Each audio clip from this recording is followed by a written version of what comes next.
Mais sobre o Grenal, porque está aqui Paulo César de Oliveira, uma participação sempre muito aguardada nos programas. O PC está aqui para falar sobre a arbitragem do Braulio Machado. Ele estava indo ali, meio apagadinho, tal, só distribuindo cartões, até que veio um lance para a gente ter a papo aqui com o PC. Tudo bem, PC? Boa noite. Boa noite, Diniz, Mansur, Moreno, todo mundo que está em casa. Pois é, uma rodada que vinha até então tranquila, com boas arbitragens, porque o Daronco foi muito bem no Corinthians Sport, o Klaus apitou muito bem também, Vasco e Flamengo, um jogo absolutamente controlado, com um bom comportamento dos jogadores, que também ajudaram ali na condução da partida, e o Braulio também vinha bem, e aí aquele ditado que disse que a gente tem que esperar o jogo terminar para poder elogiar a arbitragem, marcou o pênalti corretamente a favor do Internacional, por aquela mão muito clara, né, do João Pedro, que estava com o braço aberto, ampliando o espaço do corpo. A questão dos cartões no primeiro tempo não foi nem tanto em relação ao número de faltas, e sim por uma questão tática os cartões aplicados. E teve um momento até que tinham mais cartões do que faltas no jogo, né, PC? Exatamente, mas os cartões foram 6 no primeiro tempo, mas o do Edenilson, ele impede o ataque do Valência, ele agarra o Valência. É uma situação tática e não pela força da falta. O cartão aplicado para o Vitão, também em cima do Edenilson, que partia ali no meio-campo numa situação de ataque promissor e foi agarrado pelo Vitão.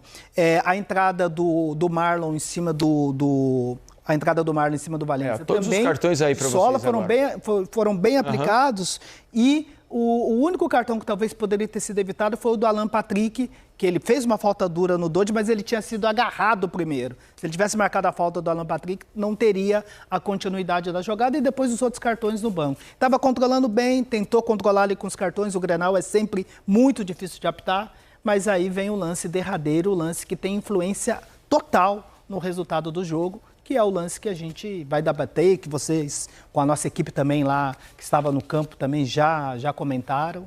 Esse cartão do Alan Patrick foi forte, né, PC? Ficou no limite ali, não ficou? Porque poderia ter machucado o jogador do Grêmio. Isso agora, porque com o quadril, ele acaba atingindo, por mais que ele tenha ido com as pernas e não tenha atingido muito com as pernas, mas com o quadril pega o tornozelo do jogador do Grêmio e não fica preso. Isso. Bem poderia ter machucado, né? Bem no limite, uma entrada dura, que fica ali naquele limite ali, né, do amarelo e vermelho. Talvez se ele tivesse tido a concentração de ter marcado aquela falta, porque ele foi claramente agarrado, não teria aquela consequência, um cartão que fica ali no limite, e estava tocando muito bem o jogo. Agora, a questão do pênalti, e muitas pessoas devem estar se perguntando, poxa, por que ele foi chamado lá no VAR e mesmo assim manteve a decisão de campo? E aí vai, assim, de acordo com aquilo que nós debatemos na quarta-feira, sobre uma nova orientação que eu acho que vai causar muita confusão durante o campeonato, porque, de acordo com a nova orientação da comissão de arbitragem, eles entendem que o VAR não deve interferir.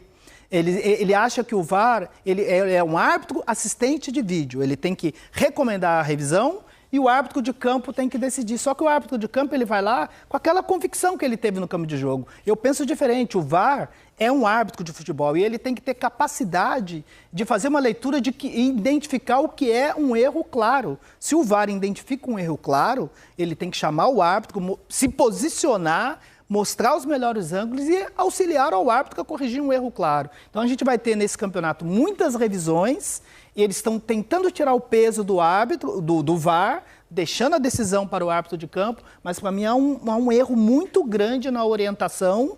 E a gente vai ver muitas situações como essa. O VAR, ele tem que seguir o que é o lema do protocolo do IFAB. É isso. O curioso é que aqui eles querem reinventar o VAR. Porque o VAR foi originalmente criado para uma finalidade, que aqui eles estão querendo definir como o VAR deve ser usado, ao contrário do que se faz no mundo todo. É isso, não é, o VAR, no papel dele, não é dar uma segunda chance para o árbitro ir lá no monitor. Não, o papel do VAR é interferir em erros claros. Um erro claro e óbvio. E esse lance, para mim, ele entra nessa categoria. E hoje o VAR tentou salvar o Braulio. Né? Hoje o erro está todo na conta dele, porque o VAR foi lá e falou, amigo, vem.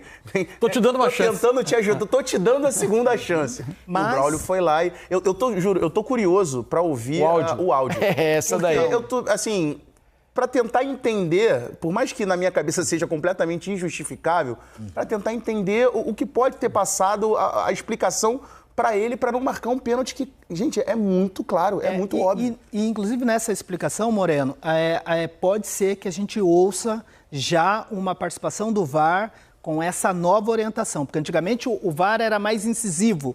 Ele, olha, vem ver que foi pênalti. A revisão para um possível pênalti. Repare como o jogador deixa a perna. Ele era mais incisivo. Argumentava. Né? Agora não, o VAR tá assim, olha, vem aqui para você decidir.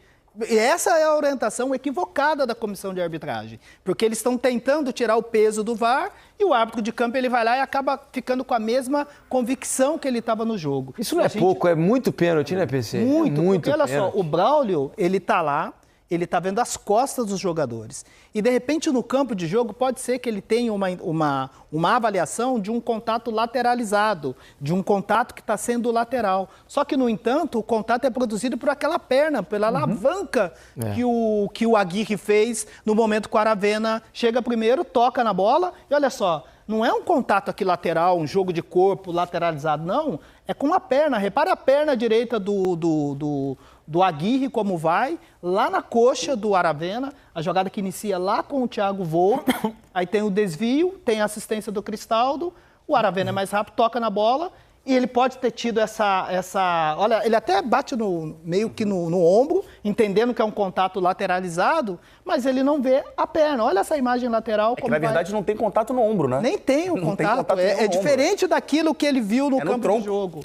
É isso, é diferente do que ele viu no campo de jogo. E a imagem por trás do gol é muito clara. É muito clara. Ele tá com a visão limpa, né? A visão limpa, é uma alavanca. Ele faz uma alavanca com a perna direita de maneira imprudente, chega atrasado de maneira imprudente e impede a passagem do... Isso, o Aravena, mesmo se quisesse, não conseguia seguir no lance. Não conseguiria, porque ele tem essa ação, né, com a perna direita, ampliando a perna ali, na coxa do Aravena, pênalti muito claro, mas é muito, muito claro. Para mim é um dos lances mais absurdos que eu já vi nesse início de campeonato, e que acaba sendo potencializado e ganha um peso ainda maior. Porque poderia ser o gol da vitória, né? E de um Grenal, né? E uma invencibilidade que se mantém. O Grêmio poderia quebrar uma escrita aí de 7 jogos sem vencer o maior rival. Se fizesse o gol de pênalti, né? Caso o pênalti tivesse sido marcado, poderia ter mudado essa história. É isso aí, PC. Hoje foi fácil até, né? Obrigado. Já tinha dado boa Páscoa pro PC, já estava indo para casa. Falei, volta, ali, PC, né? Volta. Pois é. Valeu, PC, amanhã tem mais. O árbitro não pode piscar, tem que concentrar até o último segundo. É isso, obrigado. Boa Páscoa, PC. Pra você também. É isso aí. Essa polêmica do Grenal mostra como decisões equivocadas podem impactar não só o resultado de um jogo, mas todo o rumo de um campeonato. A arbitragem precisa de clareza e o VAR deveria ser usado para corrigir erros claros, não para gerar ainda mais dúvidas. E aí, torcedor, o que você acha dessa nova orientação? Deixe sua opinião aqui nos comentários. Ah, e não se esqueça, se você gosta de debates como esse, já deixa o like, se inscreve no TV Cartola e ativa o sininho para não perder nenhuma análise de arbitragem e tudo sobre o futebol brasileiro. Até a próxima!